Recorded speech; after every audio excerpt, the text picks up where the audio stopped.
Right, welcome back to another day. So today is Friday the 26th. I've had the car here 1 week. It's not changed much, but I have been building the engine. Been cutting parts away at the front to fit the radiator. Just flip the camera around.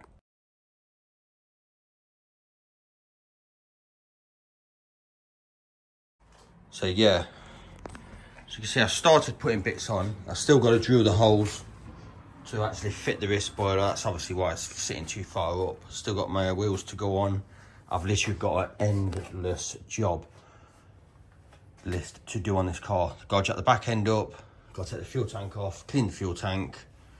I've got to clean the fuel lines out. I've also got to strip all the drums down, take the R shafts out, change the crown wheel and pinion for a 3.09, which is a V6 gear ratio.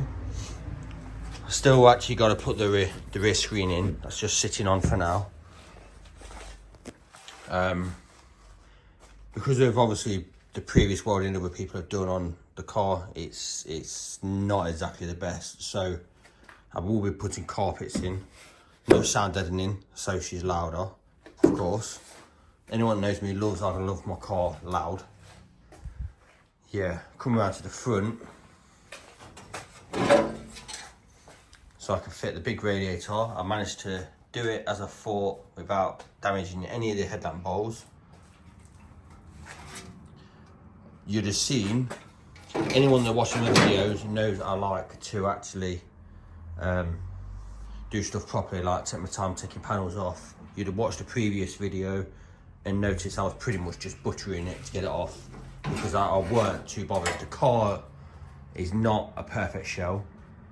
It's never going to be a perfect shell, therefore I'm not really bothered. And I knew you could hammer and dolly it all so it's back nice and flat. I will weld some of these holes up, drill some of these holes all the way through, and I'm actually going to get some riv nuts and be able to bolt that back on. That way it will put the strength back in the car being bolted together. And they've got the nice big radiator now that you can sit underneath. So yeah, it's all good. I've still got to swap the front suspension to V6 and get this door off and start repairing all this area. Like I said before, you see from the previous videos from working on Ruster how my welding is. I like to do stuff properly, whereas this, I'm not bothered. It's going to literally just be weld a plate on, make the doorpost to whatever shape just to get it so it's usable, get the wing on, and we'll go from there. Give the engine bay just a quick Scotch Brite down and then we'll paint it. I don't know what colour yet to actually paint it, but I was thinking probably, well, the name's Celeste, so blue. The car's supposed to be blue anyway, but go for a nice blue. Yeah, but before I do that, I do need to strengthen the body up a little bit. As you can see here, still got some of the radiator supports on, but it's actually rotten. That's the same for both sides. So I'm going to weld a plate on top of there. I'm debating on whether to weld the triangles in like I did with my black Capri before. That actually stops like the chassis sort of like going like that, because you can see right at the edge, these actually have a big hole where they don't go right up, so it stiffens the whole area up. I could go to the extreme of putting the triangle bits that they have on, but it's like, how far do you go? I've got literally 1 week to get this car finished, so it's got to be done the quickest way possible, but obviously it needs to be safe. Still got to strip the brakes down and put 2.8 vented discs and a spacer kit on the M16 calipers to be able to run the vented discs. Yes. I'm not using them fans. I've ordered two twin fans, and I've also got some flat bar so I can make like a brace that goes across just to support them. Once that welding's done, and the engine bay's had a quick lick of paint just to tidy it up a bit. There's nothing stopping getting the actual engine dropped in. It is amazing how much strength that actually does put into the car. You wouldn't think it. You wouldn't actually think it, but if you actually get the headlamp bowl like that and rock it, hold the car, you can actually push that. So it shows how much strength that little bit of tin puts in to stopping the car. Spanning open and closed. Right, anyway, it's time to crack on.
Welcome to another day. Back on the beast. Just stripping the axle off. Yeah, just draining the oil. Gotta get the arse shafts out. Change the diff. Notice one of the fuel tank straps are literally rotted, so we need to change that. Just come around the front. Still got a weld up here. on all the A-post. So it's only temporary. I will eventually put a full A-post on it. Just welding the oil up in the scuttle. And get a screen in. Like I say, it's never going to be a perfect car, so it doesn't matter. Yeah, once the screen's in, get a dash in.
So just try and get looking